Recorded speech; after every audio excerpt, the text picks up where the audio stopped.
Part 2.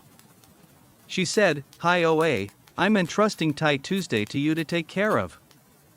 Out of habit, I pulled a bone flute from my waistband, placed it to my lips, and blew. A haunting melody echoed through the air. My companions, terrified, retreated outside. The firelight suddenly flickered, tilting toward the cave entrance. A fierce cold wind blasted out from within. Rustle, rustle. I heard it again, the sound of flesh being stirred and scraped, just like that day I went to catch an affair in the act. A massive shadow loomed above me, an overwhelming sense of dread pressing down. I stood frozen, not daring to move an inch. From the corner of my eye, I caught a vague figure clinging to the rocks, slowly, ever so slowly, crawling out. Ah! I screamed, snapping my eyes open. Sleeping all night and still full of resentment? Officer Miller, with dark circles under his eyes and hollow cheeks, glanced at me. "Should have let you drive instead. I just had a nightmare." I still hadn't recovered. "Why are you so dramatic? 1 minute you're pregnant, the next you've miscarried, and now it's nightmares. What's that Carter guy's number, your husband? I'd love to hand you back to him. If James weren't stuck in prison, I'd have called him myself by now without holding back." Not only did I have a nightmare, but I'm getting roasted in real life too. Ugh. Around 9 a.m., we arrived in Kane County. The criminal division chief had sealed off Tara Sullivan's room, so we couldn't go up. Driving the police car, Officer Zhang stood downstairs smoking, gloomily eyeing the two uninvited guests, us.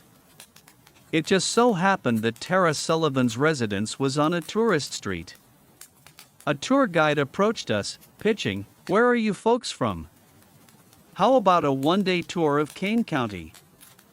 Full shuttle included." When we declined, he pressed on, "What about Carter Mansion then?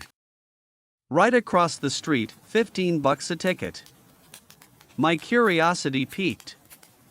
Carter Mansion? Owned by the Carter family?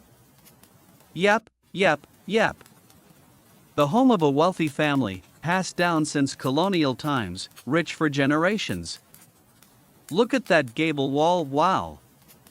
Rumor has it, at the end of the 19th century, the whole family moved to Europe, then came back to the US in the 80s as Chinese-American investors. You know, that thing. Carter Enterprises. No wonder this rags to riches story sounded so familiar. It's my husband's ancestral home. Tara Sullivan's place being right next to the Carter family estate, could that really be a coincidence? I had to check it out. Entries $15. I'm the young mistress of the Carter family, this is my house. Do I really need a ticket to enter my own home? The ticket seller rolled his eyes and pointed to a sign, "Historical site protected by the state." I was about to argue when Officer Miller quickly paid and dragged me inside. The Carter ancestral estate was massive. Oddly, all the doors here were unusually tall, disproportionately so for human height, wasteful even. I'd never seen doors like this in any other old American architecture. Claire Carter. Officer Miller suddenly called my name in the living room. "Why are you saying my name so seriously?" He stared at the wall across from us and pointed. "Take a look." Unlike typical colonial homes, the Carter estate's living room didn't display religious paintings or family portraits. Instead, there was a wall of photographs. Most were peeling and faded, but one stood out clearly, the Carter family patriarch sitting beside a government official from the late 19th century. He wore an old-fashioned long coat, looking young and handsome with a straight posture. And his face. How could an ancestor from over 100 years ago look so much like a descendant? Officer Miller asked me. "It's not just similar," I said. taking the photo off the wall and gently brushing off the dust. It's identical to James. What do you mean? Are you saying this is your husband? Let me see, taken in 1898, so he'd have to be at least 150 years old? He's already weird enough. Adding this wouldn't surprise me, I grumbled. Then a detail hit me: my husband never took photos. Aside from our wedding pictures and the occasional sneaky shot I'd managed to snap, he absolutely refused any form of being recorded, TV interviews included, which were rare. At that moment, my phone rang. The criminal division chief requested we come upstairs. Mrs. Carter, we've found some strange things. At first, I wondered why he'd let us into Tara Sullivan's room. But when we got there, I understood. The entire wall was smeared with blood, huge streaks of it, even splattered across the ceiling. In the bathtub, human bones were scattered, meticulously cleaned and stripped. Local police were busy collecting evidence. The division chief led us to a corkboard. It seems Tara Sullivan was investigating the Carter family, your husband, specifically. Did she ever mention anything to you?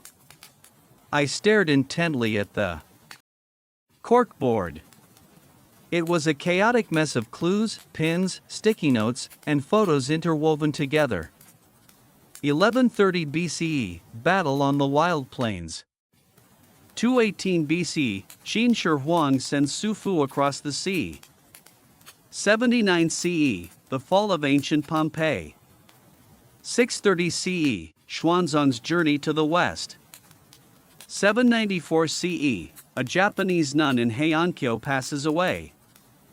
Her handwriting was frenzied, nauseating to look at.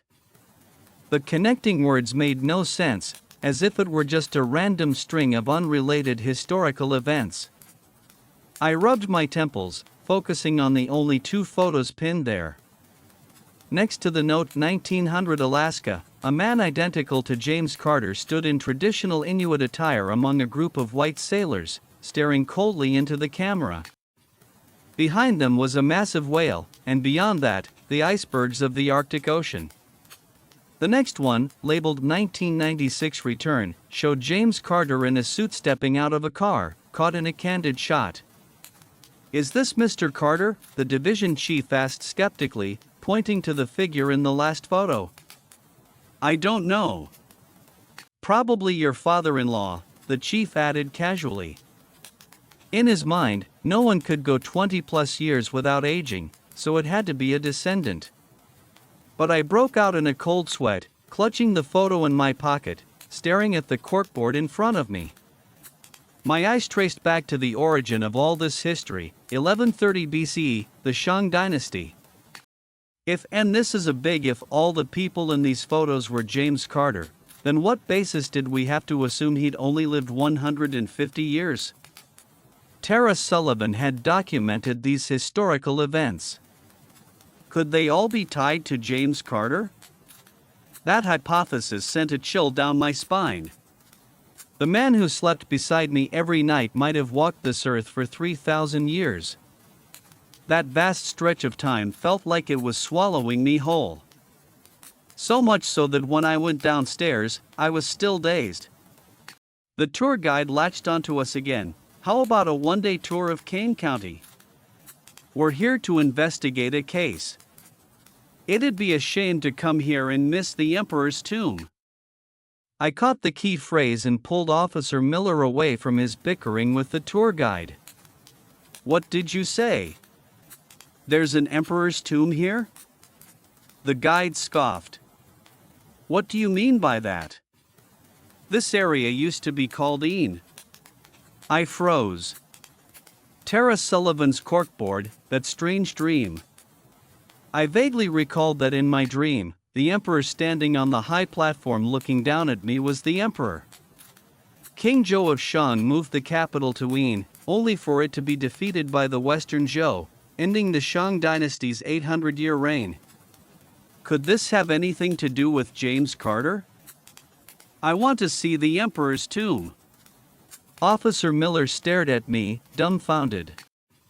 Your husband's in prison, the mistress has eaten 6 people, you don't even know what you're pregnant with, and now you want to go sightseeing? I dragged him to the car and told him about my dream. He frowned.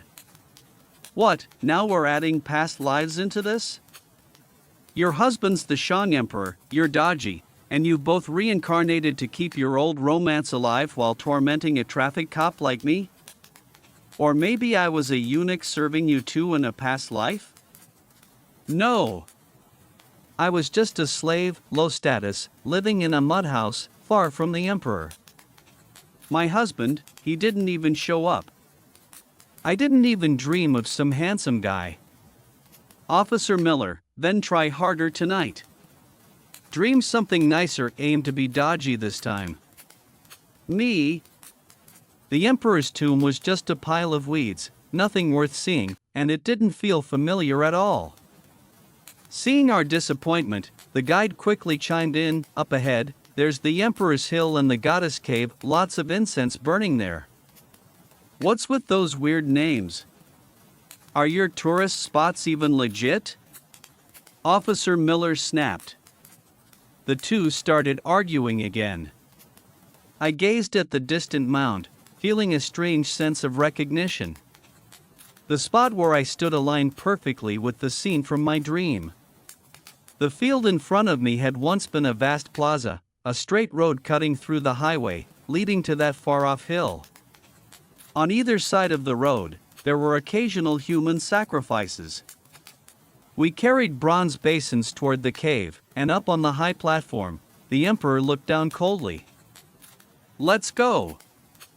I opened the car door and got in. 15 minutes later, we arrived at the Goddess Cave. The closer we got, the more excited I felt. Yes. This was it. After 3,000 years of weathering, the cave entrance had eroded, exposing more jagged rocks. Inside, the altar had completely changed. People had placed statues of gods there, piled high with layers of red candles. But I knew this was the cave from my dream. Everyone was preparing for a sacrifice, singing and dancing. What are they doing? Officer Miller asked. You're in luck, this is the day of the deity ceremony, the guide said. My body trembled. Deity ceremony? Why in a cave? The gods don't come from the sky, they live underground, right in the caves. Everyone around here knows that, the guide said proudly. I suddenly grabbed his collar. You mean the thing living in the cave is a god? Exactly. It's our local earth deity, he replied as if it were obvious. There's even a secret inside, something outsiders like you wouldn't know. Do you know why? Why did the ancient emperor move the capital, you ask? The original capital wasn't here, it was far away, a place called Old Tianyi City. But one day, the god worshipped in Tianyi died, defeated by the god of this land. So the emperor brought his people here to establish a new capital. There's more than one god. I felt like I just grasped a crucial clue. In truth, my husband's abilities far exceeded the scope of humanity. In his perception, he and humans were entirely different species. But before, this power had no clear form, and I understood nothing about him. That is, until the word God came out of the tour guide's mouth in Kane County. Could it be that my husband is an ancient god? I was entranced, running my hand over the massive rock blocking the path. In that moment, memories flooded my heart. The surroundings darkened, torchlight flickering faintly. I was back where my dream had left off. In the enormous darkness, something rustled, slithering over the rock. I saw it. I saw a chaotic, shapeless mass of flesh and blood, cautiously inching into my view, then straining with all its might to form 5 fingers, gently, ever so gently, touching the tips of mine. Great Tie Tuesday, did you see the five-colored bird fly by outside today? You really should go out and bask in the sun. With my clear, youthful voice, a clack, clack sound echoed through the cave in response, like the wind of 1,000 years calling back. And in my mind, a familiar voice rang out, I heard it. I stood rooted to the spot. Tears welled up uncontrollably. It was my husband's voice. Outside, I handed the tour guide a generous tip. Thank you for clearing up so many of my questions. The guide beamed.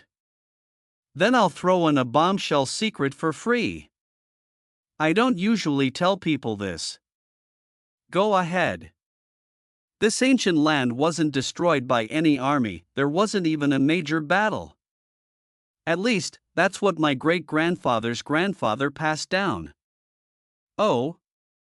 Then who destroyed it? The guide leaned in close, reverently pointing to the ground. It was divine punishment. My heart stirred. Why? They say the emperor offered the wrong sacrifice, angering the god. In a single night, everyone in the city died, blood flowing like a river all the way to the distant fields. You know the phrase blood flowing like a river? It was originally used to describe that horrific scene. My great-grandfather's grandfather said it wasn't an exaggeration. When another army arrived, they had to dig a canal to drain the blood out to the big river. The wrong sacrifice. Suddenly, a headache struck me, the pain spreading rapidly through my body, so intense I couldn't stand. My stomach churned violently, the skin bulging with sharp protrusions, as if some bizarre creature were trying to burst through. Someone helped me into the car to rest. I patted my stomach lightly. Careful, or your dad will deal with you. The thing settled down obediently, and my lower abdomen flattened again. When I felt better and looked up, I saw the criminal division chief approaching with Officer Zhang to meet us. Mrs. Carter, are you all right? I shook my head. This case is indeed bizarre, but fortunately, your family's all unharmed. Tara Sullivan was the serial killer, your husband isn't. He's been bailed out. That fast? Yes, the blood on him was tested and confirmed not to be human. We misunderstood him. Not human blood, of course it wasn't human blood. My husband is Tai Tuesday, from 3,000 years ago in Een. And clearly, Tara Sullivan wasn't human either.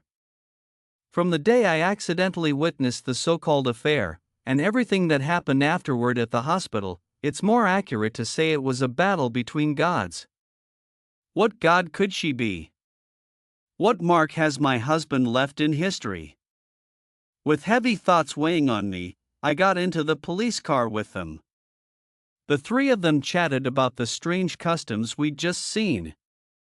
Actually, in history, many cultures believed gods came from the earth, with traditions of cave sacrifices. It's fairly common, the criminal division chief, apparently a history buff, said with a squinting smile as he puffed on his cigarette. In South America, they even offer a human skin to the gods every year. My ears perked up. Human skin? That way, the gods can take human form and walk among people. His phone rang. I heard the deputy's panicked voice on the other end, there's a problem with Tara Sullivan's body. What? The human skin is Tara Sullivan's, but the body parts inside aren't hers. Then whose are they? The DNA test shows they belong to Officer Zhang, our team's driver. The voice on the line gulped. Officer Zhang was skinned and dumped on the bed. The body we had earlier was wearing his skin and went on duty with you. The phone dropped to the floor. Silence filled the car. The three of us turned to Officer Zhang in horror. He stubbed out his cigarette, slammed the gas pedal, and crashed the car into a tree with ferocious force. In that split second of life or death, my stomach suddenly protruded with 6 claws, bracing hard against the seat back, narrowly saving me from being crushed on the spot. I stumbled out of the car, and behind me came the sound of tearing metal. Officer Zhang ripped the steel frame apart with his bare hands, tossing it 10 meters away, stepping unscathed from the crumpled driver's compartment. "It's growing fast," he said, glancing at my stomach with Tara Sullivan's eyes.